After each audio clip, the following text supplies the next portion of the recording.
오늘 저희가 교독한 본문을 중심으로 구원은 하나님의 사랑과 은혜의 선물이라는 제목으로 함께 말씀 나누겠습니다. 기독교 실존주의자로 평가되는 바로 저분은 쉐렌 키에르케고르입니다. 이분은 덴마크 출신의 철학자이기도 하지만 신학자이기도 했습니다. 죽음에 이르는 병이라는 자신의 책에 이런 말을 하죠. 인간은 죽음이라는 불치의 병을 안고 이 땅에 태어난다라고 말합니다. 그래서 제가 장례 예배 인도할 때 자주 이 말 인용합니다. 키에르케고르는 인간의 죄 자체를 죽음에 이르는 병이다 이렇게 정의하죠.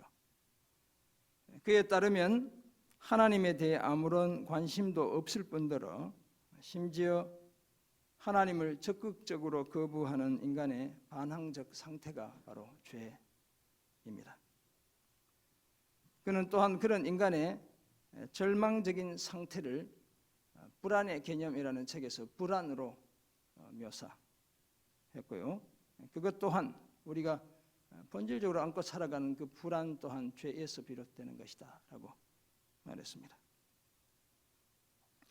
하나님 앞에서 또는 하나님에 대한 관념을 인식을 갖고서도 절망하여 자기 자신이려고 하지 않는 것 또는 절망하여 자기 자신이려고 하는 것 이것이 다 죄라고도 말했습니다. 좀 어려운 말이죠.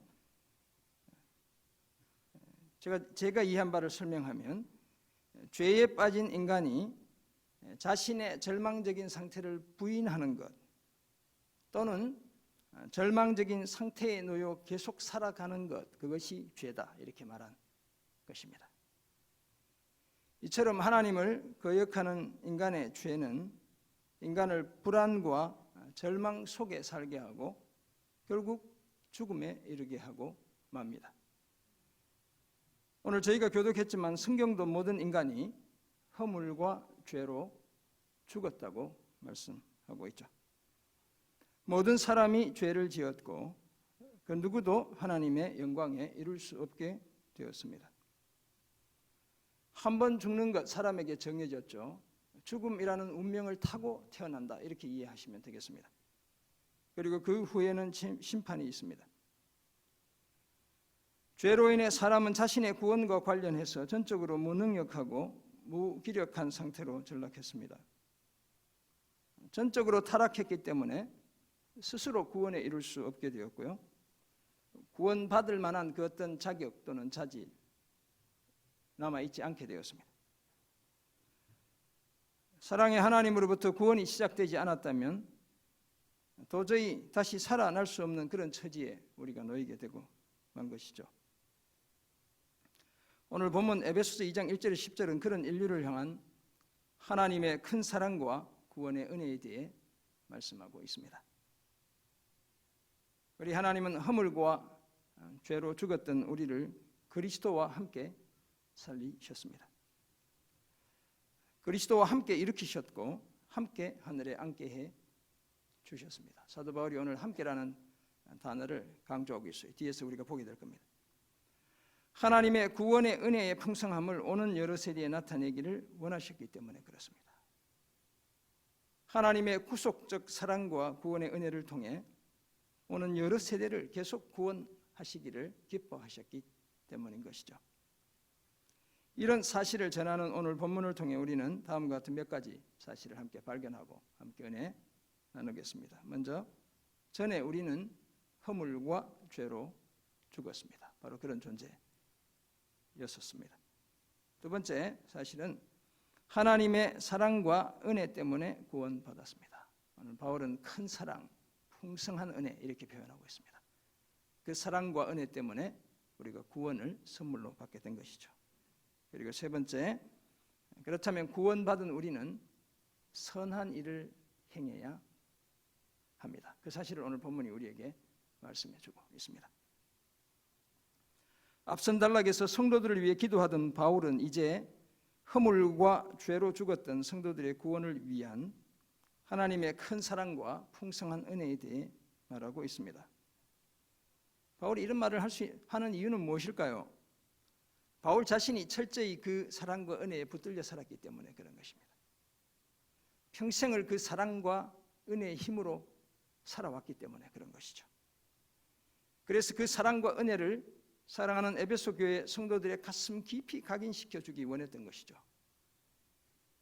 더구나 이것은 오늘 예수를 믿고 구원을 선물로 받은 저와 여러분 모두가 반드시 기억하며 살아가야 할 하나님의 사랑과 은혜인 것이죠. 이런 이해를 바탕으로 우리가 오늘 본문에서 발견하는 첫 번째 사실로, 전에 우리는 허물과 죄로 죽었습니다. 1절에 이렇게 말씀하고 있죠.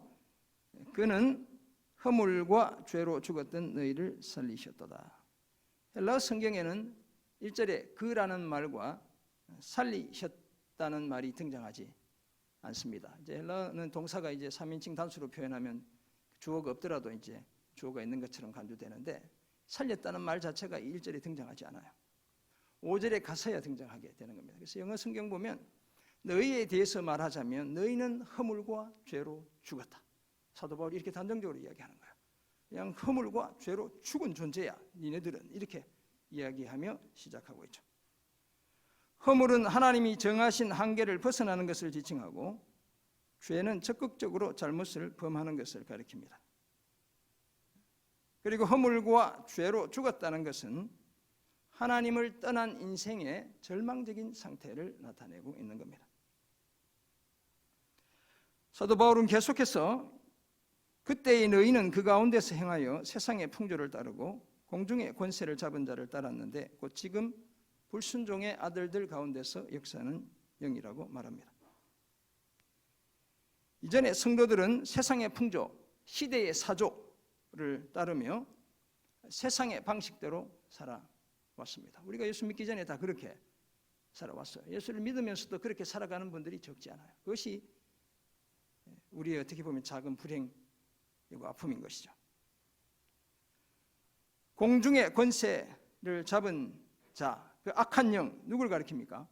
마귀 또는 사단을 가리키잖아요. 바로 그 악한 영을 추종하며 살아왔죠. 거기에다 전에는 우리가 다 그 가운데서 육체의 욕심, 탐심을 가리키는 겁니다. 그 탐욕을 따라 지내며 육체와 마음이 원하는 것을 하여 다른 이들과 같이 본질상 진노의 자녀였습니다. 태생적으로 진노를 피할 수 없는 존재였다는 거예요. 우리는 다 그저 자기가 하고 싶은 것을 하며 늘 방임과 일탈 속에 살아왔습니다.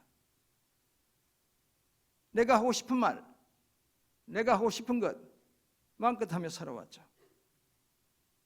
따라서 그런 사람들은 태생적으로 하나님의 진노를 피하지 못합니다.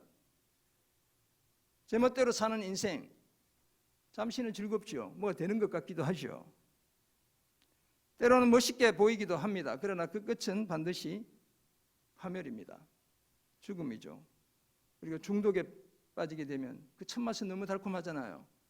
근데 그 끝은 인생 전체가 망가지는 거예요. 나만 망가지는 게 아니라 내가 속한 공동체까지 망가뜨리는 거예요. 하나님의 진노에 따른 불행한 죽음이 그런 사람들을 기다리고 있을 뿐이죠. 안타까운 것은 스스로는 그 수렁에서 도무지 벗어날 수 없다는 사실에 있습니다.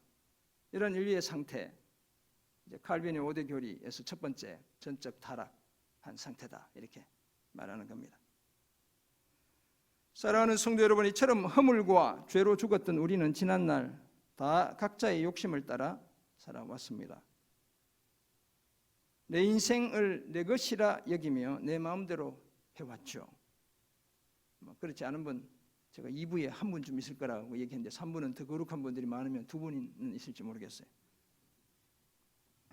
세상의 방식을 그대로 답습하며 세상의 추종자로 살아왔습니다.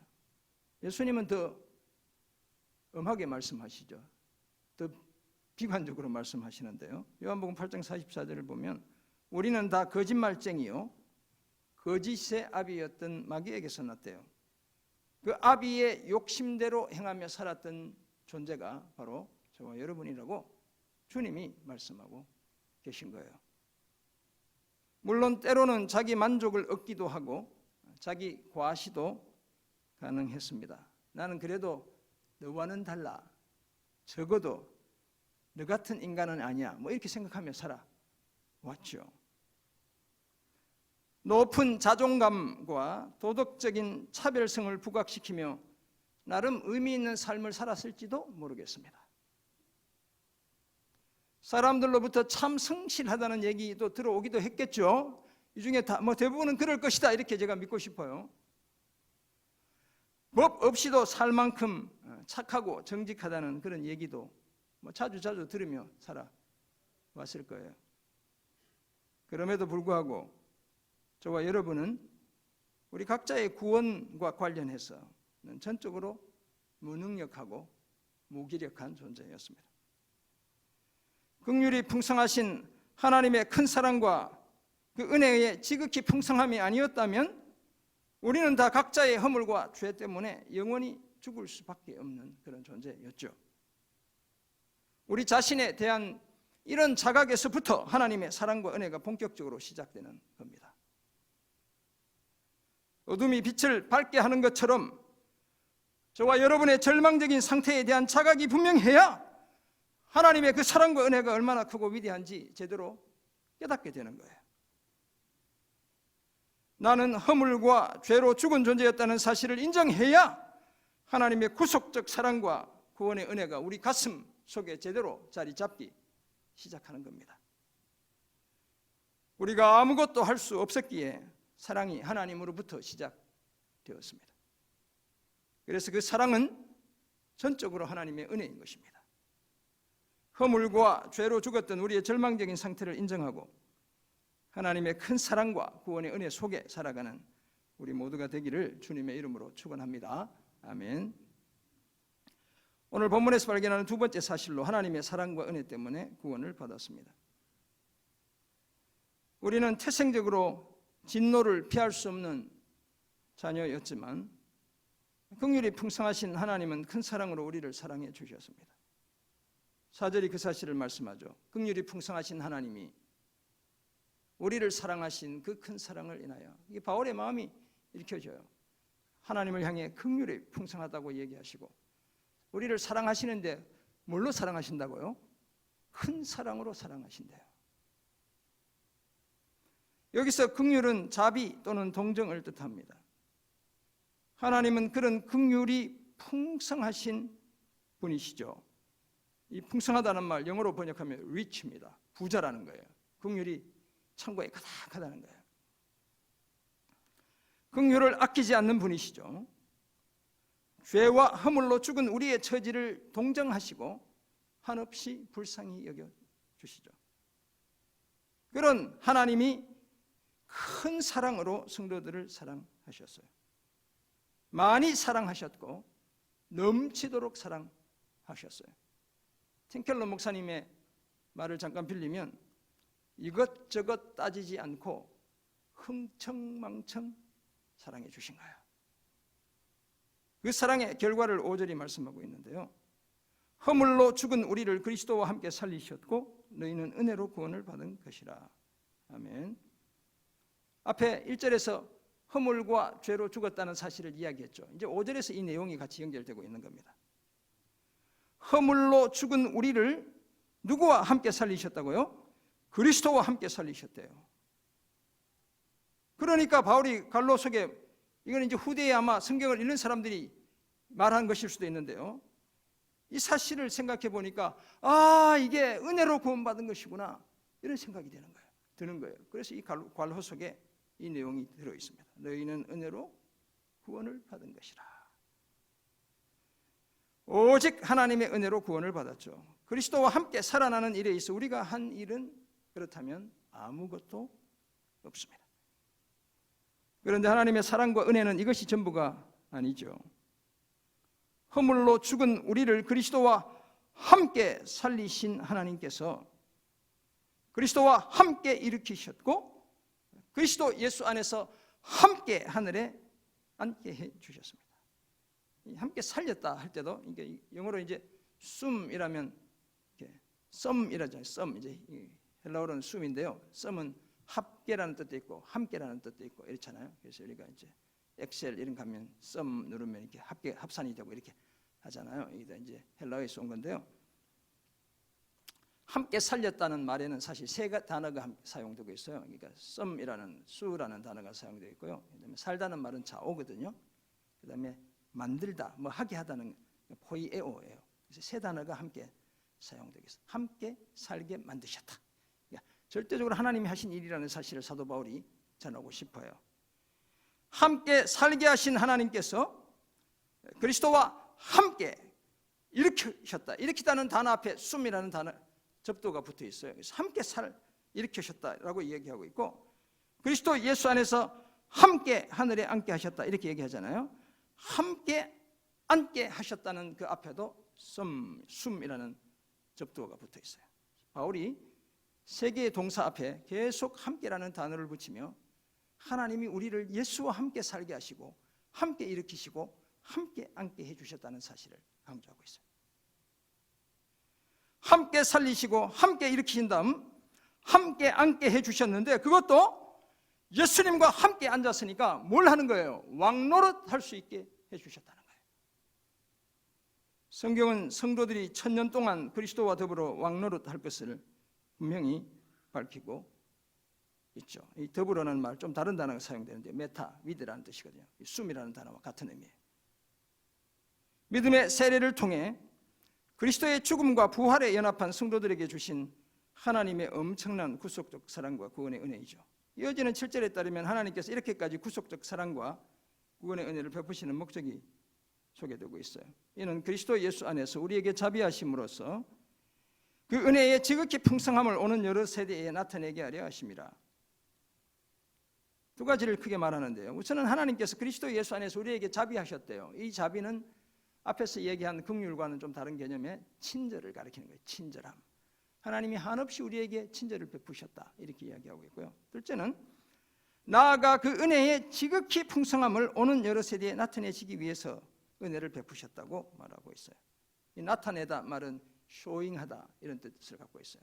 백화점에 이렇게 디스플레이 하는 것처럼 그런 하나님의 은혜가 어떤 것을 확실히 보여주는 바로 그 목적으로 은혜를 베푸셨다 이렇게 이야기하고 있어요. 하나님은 예수 그리스도로 말미암은 자신의 구속적 사랑과 구원의 은혜가 오고 오는 세대를 통해 계속 흘러가기를 원하셨죠. 그래서 오늘도 저와 여러분을 사랑하시며 구원의 은혜를 베풀고 계신 겁니다. 사랑하는 성도 여러분, 이처럼 긍휼이 풍성하신 하나님의 크신 사랑과 구원의 은혜 때문에 허물과 죄로 죽었던 우리가 그리스도와 함께 살아났습니다. 엄청난 일이 일어난 거예요. 함께 일으킴을 받았고요, 함께 하늘 보좌에 앉게 된 겁니다. 아들이신 예수님과 함께 왕노릇하게 된 줄 믿습니다. 이를 위해 하나님은 독생자 예수 그리스도를 인간의 몸으로 이 땅에 보내시고 십자가에 달려 피 흘리며 죽게 하셨죠. 그것도 아무 자격 없는 저와 여러분을 구원하기 위해 그렇게 해주신 겁니다. 그래서 오늘 우리의 구원은 전적으로 하나님의 사랑과 은혜의 선물이죠. 오늘 설교의 제목입니다. 이런 사랑과 은혜를 누리는 우리가 해야 할 일이 하나님께서 그리스도 예수 안에서 우리에게 자비로 베풀어 주신 그 은혜의 풍성함을 오는 여러 세대에 나타내는 겁니다. 복음적 사명을 다하지 못한다면 우리는 진정한 하나님의 자녀가 아닙니다. 하나님의 크신 사랑, 풍성한 은혜를 세상에 계속 보여주며 살아가는 것이죠. 믿음과 확신을 가지고 담대하게 긍휼이 풍성한 하나님의 사랑, 그 구원의 은혜 세상에 선포하며 살아가는 겁니다. 하나님의 사랑과 은혜로 구원받은 자답게 이런 복된 삶을 힘쓰는 그런 우리 모두가 되기를 주님의 이름으로 축원합니다. 아멘. 네, 물 한 잔 마시고 해도 되겠죠? 네, 제가 설교에 방해될까 봐 물 안 마시는데. 네. 오늘 본문에서 발견하는 마지막 사실로 구원받은 우리는 선한 일을 행해야 합니다. 바울은 에베소 교회 성도들이 하나님의 전적인 은혜와 오직 믿음으로 구원받았음을 이렇게 밝히고 있죠. 우리 같이 한번 이 구절은 뭐 다 외우고 있는 구절이기도 하니까 같이 한번 읽어보겠습니다. 시작. 너희는 그 은혜에 의하여 믿음으로 말미암아 구원을 받았으니 이것은 너희에게서 난 것이 아니요 하나님의 선물이라. 행위에서 난 것이 아니니 이는 누구든지 자랑하지 못하게 함이라. 아멘. 죄인들을 구원하시려는 하나님의 은혜는 하나밖에 없는 아들까지도 십자가에 달려 죽게 했습니다. 우리는 성육신 하시고 십자가에서 대속의 죽임을 당하시고 사흘 만에 부활하신 예수님을 그저 믿기만 했을 뿐인데 죽었다가 살아나는 구원을 얻게 되었죠. 그것도 예수님과 함께 살아나는 그 큰 구원을 얻게 된 거예요. 하나님의 아들인 예수님을 그저 우리의 주와 그리스도로 영접하고 그 이름을 믿었을 뿐인데 우리는 하나님의 자녀들이 되었습니다. 그래서 구원은 우리에게서 난 것이 아니고 전적으로 하나님의 선물입니다. 사람들의 어떤 자기 희생적인 행위에서 비롯된 것이 아니기에 그 누구도 스스로 구원을 성취했다며 자랑하지 못합니다. 이처럼 성경은 성도들이 전적인 하나님의 은혜와 오직 믿음으로 말미암아 구원을 받았음을 분명히 밝히고 있죠. 이런 구속적 사랑과 구원의 은혜를 누리는 성도들을 향해 오늘 본문 10절은 이렇게 말씀하고 있습니다.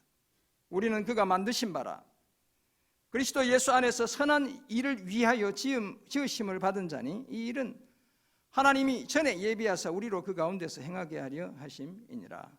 아멘. 여기서 바울은 자신을 포함해서 구원받은 성도들을 뭐라고 표현하고 있습니까? 우리는 뭐라고요? 그가 만드신 바라. 재밌는 단어를 사용하고 있어요. 헬라어로 만들다는 말은 포이에오거든요. 여기 만드신 바, 만든 것, 하나님의 작품이라고 사용되는 이 단어는 포이에오라는 동사에서 명사 포이에마가 사용되고 있어요. 그래서 우리 기독교 출판사 중에 포이에마라는 출판사가 있어요. 하나님의 작품이라고 부르고 있죠. 또한 그리스도 예수 안에서 선한 일들을 위해 지으심을 받은 자라고도 말합니다. 더구나 이 일은 하나님이 이미 이전에 준비해 두신 거예요. 왜냐하면 성도들이 선한 일들 가운데 행하기를 그토록 원하셨기 때문이죠. 하나님은 사탄이 성도들을 미혹해 죄와 허물 속에 살게 하기 전에 이미 성도들로 하여금 선한 일들 가운데 살며 선한 일을 행하도록 예비해 두신 것이죠. 이제 그리스도 안에 있는 성도들은 새로운 피조물입니다. 바울이 또 다른 편지 고린도후서에서 그렇게 말하고 있죠. 이전 것은 다 지나갔고 완전히 새로운 하나님의 작품이 되었습니다. 허물과 죄로 죽었던 사람들이 우리 예수님 안에서 새롭게 창조된 것이죠. 이런 하나님의 작품인 성도들이 해야 할 일이 바로 오늘 본문에 따르면 10절에 따르면 선한 일인 것입니다. 그 대표적인 선한 일 고린도후서 5장에 따르면 일이 바로 예수 그리스도를 통해 우리가 하나님과 화목하게 되는 것입니다. 하나님과 원수되었던 우리가 하나님과 화해하게 되는 것, 이것이 선한 일이고요. 하나님은 그렇게 된 우리에게 심지어 뭘 주셨다고요? 화목하게 하는 직분을 주셨다고 말씀하고 있죠. 그렇다면 우리는 이제 우리에게 맡겨주신 화목하게 하는 말씀, 그리스도의 복음으로 하나님과 세상을 화목하게 해야 하는 겁니다. 이것이 바로 우리가 해야 할 선한 일이죠. 바울은 자신을 그 일을 위한 그리스도의 대사로 지칭하며 새로운 피조물이 된 성도들이 하나님과 화목하기를 당부하고 있습니다. 오늘 본문에 이어지는 2장 11절부터의 내용도 성도들이 서로 주님 안에서 하나 되는 것에 대한 이야기를 하고 있어요. 그것이 바로 선한 일이라는 사실을 설명하는데 그 다음 주 지나서 1월 둘째 주에 그 내용을 함께 참고해 보겠습니다. 사랑하는 성도 여러분, 우리는 진작부터 하나님이 만드신 하나님의 작품이죠. 포이에마입니다. 포이에마, 나는 하나님의 포이에마다 이렇게 생각하시면 돼요. 그것도 진품입니다. 우리는 위작이 아니에요. 진짜 작품이고요. 거기에다 걸작품입니다. 다 너무너무 특별한 세상에 그 무엇과도 바꿀 수 없는 그런 존재들인 거예요. 하나님이 만드셨기 때문에 그런 겁니다. 피카소가 만든 게 뭐 엄청 비싸잖아요. 근데 하나님이 만드신 거라고 생각해 보세요, 여러분. 어마어마한 것이죠. 하나님은 하나님 자신과 하나님의 영광을 가장 잘 드러내는 존재로 사람을 만드셨죠. 그래서 인류는 만물의 영장입니다. 지성을 넘어 영성을 가진 인격적이고 영적인 존재죠. 하나님은 그런 우리에게 심지어 하나님을 대신하여 세상을 다스리는 통치의 위임까지 해주셨죠. 다만 본분을 잊어버리고 피조물인 주제에 창조주 하나님처럼 되려 했던 우리 인간의 교만과 자기 사랑이 문제였던 것입니다. 죄를 범하는 인간은 하나님의 형상을 거의 다 잃게 되었습니다.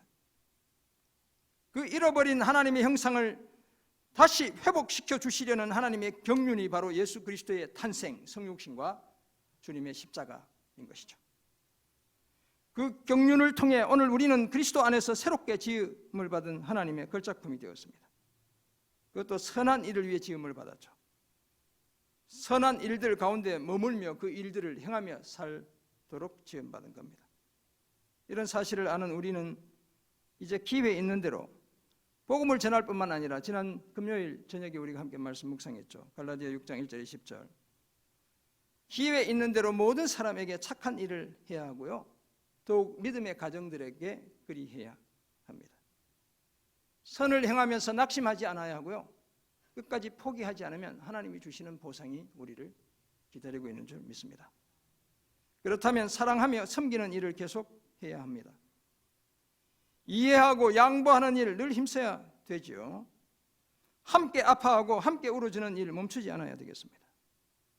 섬기면서 손해보는 일 기꺼이 감수해야 되는 겁니다. 손해보지 않고 섬기는 거 이건 거짓말입니다. 그건 장사하는 것이죠. 하나님이 허물과 죄로 죽었던 우리를 먼저 사랑하시고 먼저 섬겨주셨기에 오늘 우리가 여전히 호흡하며 여기에 살고 있는 줄 믿습니다. 이 사실을 기억하고 복음을 전하고 사랑하고 섬기는 선한 일을 더욱 힘쓰는 그런 우리 모두가 되기를 주님의 이름으로 축원합니다. 아멘. 그렇다면 오늘 세 가지 생각해 보았잖아요. 죄와 허물로 죽었다. 하나님의 은혜와 사랑으로 구원받았다. 선한 일을 행해야 한다는 사실을 우리가 말씀을 통해 생각해 보았습니다. 어떻게 구체적으로 살아야 될까요? 첫째, 세상의 풍조와는 담을 쌓아야 합니다. 하나님을 거역하고 제멋대로 살려고 했던 지난날 우리의 모습에서 이제 완전히 벗어나야 되겠습니다. 세상에 뒤처진다는 생각에 아무런 분별 없이 그저 세상의 풍조를 마구잡이로 따라가지 않아야 합니다. 우리 자녀들 키우는 분들 제발 고2, 고3 되면 교회 등지고 학원으로 주일날 보내지 마세요. 제발. 그래서 얻는 성공이 뭐 하나님이 뭘 기뻐하겠어요? 나는 잠시 기쁘긴 하겠죠. 그러다가 신앙 떠나면 누가 책임져요? 누가 책임지냐고요? 오늘 우리 자녀들 중에 지금 교회로 안 나와 있는 자녀들 엄청 많죠? 다 우리가 그렇게 가르치고 키운 거예요, 여러분. 목숨 걸고 신앙 지키도록 가르치지 못했잖아요.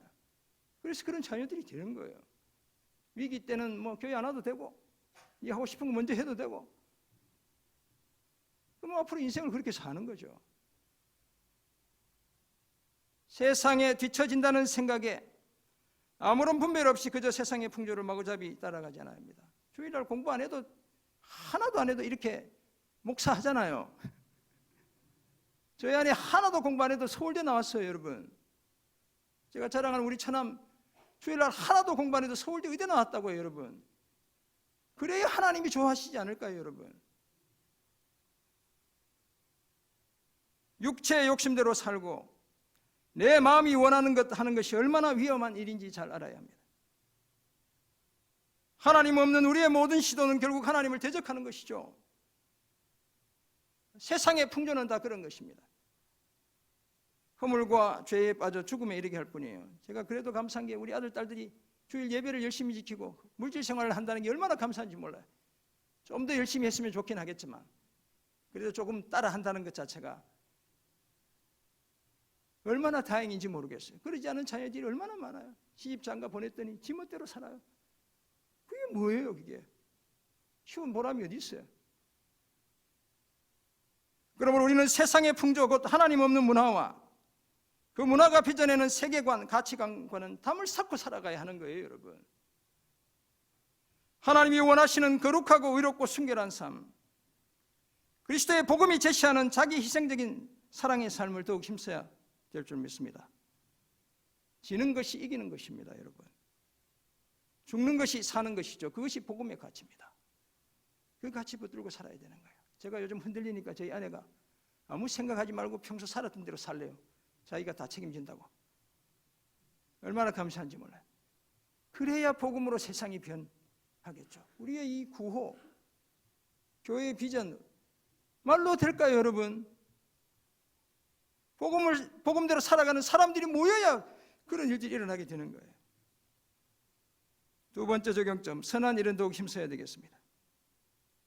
하나님의 사랑과 은혜로 빚어져 하나님의 걸작품이 된 우리는 이제 선한 일을 더욱 힘써야 합니다. 그렇다면 우리는 당연히 가장 선하신 하나님을 세상에 전해야 하겠죠. 하나님께서 아들 예수 그리스도를 통해 완성하시고 성령을 통해 우리 가슴에 심어주신 그 십자가의 복음, 세상을 향해 계속 선포해야 합니다. 그래서 제가 제자훈련, 사역훈련 죄송한데 꾸역꾸역 이어가는 거예요. 그 사명 때문에. 물론 기쁘죠. 감사하고 그렇게 살아내야 되기 때문에 하는 겁니다. 거기에다 우리 서로를 향한 선한 일도 멈추지 않아야 하죠. 사랑하고 섬기는 일 끝까지 포기하지 않아야 합니다. 양보하고 져주는 일 계속 힘써야 되고요. 이기심 내려놓고 이타적으로 살아야 돼요. 이것 때문에 이건 안 돼요. 저것 때문에 저건 안 돼요. 아유, 어쩔 거예요 정말. 그럼 다 못하죠. 나의 희생을 통해 교회가 살고 내 이웃이 산다면 내가 희생해야 되겠죠. 그래야 복음이 꼽힐 거 아니에요.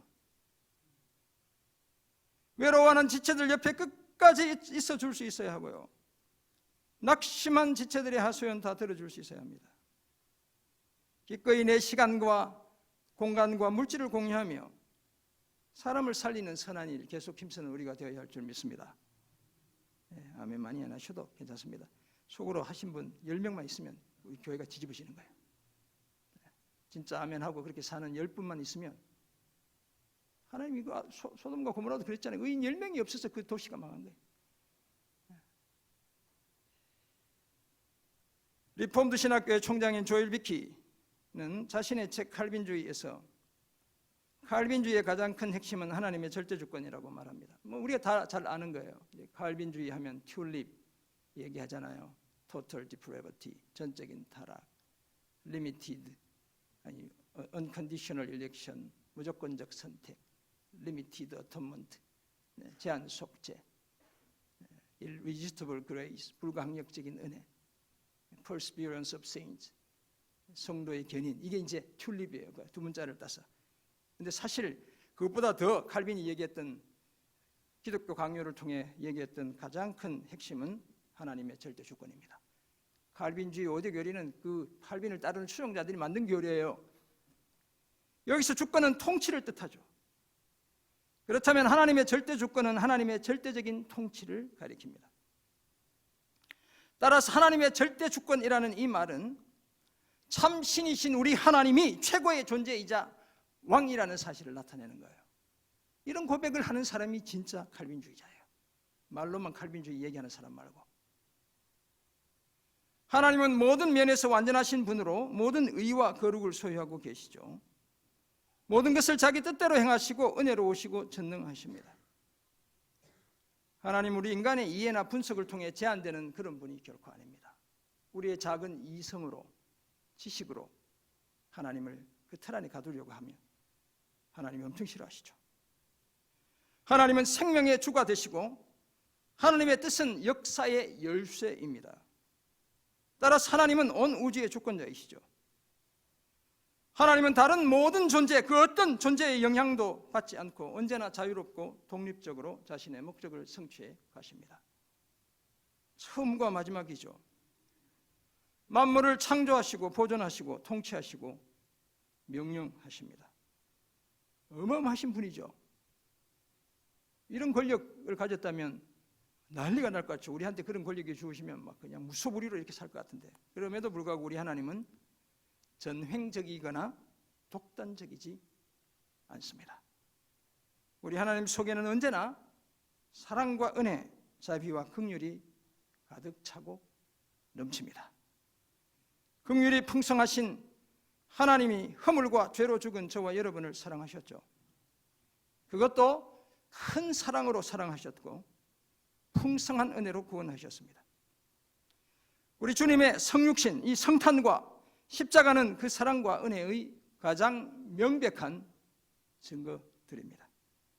그 사랑과 은혜로 허물과 죄로 죽었던 우리를 그리스도와 함께 살리셨고 함께 일으키셨고 함께 통치의 보좌에 앉게 해 주셨습니다. 사랑하는 성도 여러분, 이런 하나님의 크신 사랑과 놀라운 은혜 속에 우리가 오늘을 살고 있습니다. 허물과 죄로 인해 죽고 본질상 진노의 자녀였던 우리가 하나님의 사랑 때문에 그리스도와 함께 살아나게 되었죠. 하나님의 사랑과 은혜 때문에 오직 믿음으로 구원을 선물로 받았습니다. 따라서 우리의 구원은 전적으로 하나님의 은혜의 선물이고, 따라서 우리는 아무것도 자랑할 게 없습니다. 다만 열심으로 선한 일을 행하면 될 뿐이죠. 당연히 세상 풍조와는 담을 쌓아야 하고요, 주님께서 기대하시는 선한 일은 더욱 힘쓰며 살아가야 합니다. 이 땅에 진정한 그리스도의 계절이 회복되기까지, 복음으로 세상을 변혁하는 그날이 완성되기까지 이런 복된 삶을 함께 힘쓰는 우리 모두가 되기를 주님의 이름으로 축원합니다. 아멘. 기도하겠습니다. 사랑의 주님, 오늘 주신 은혜의 말씀을 기억합니다.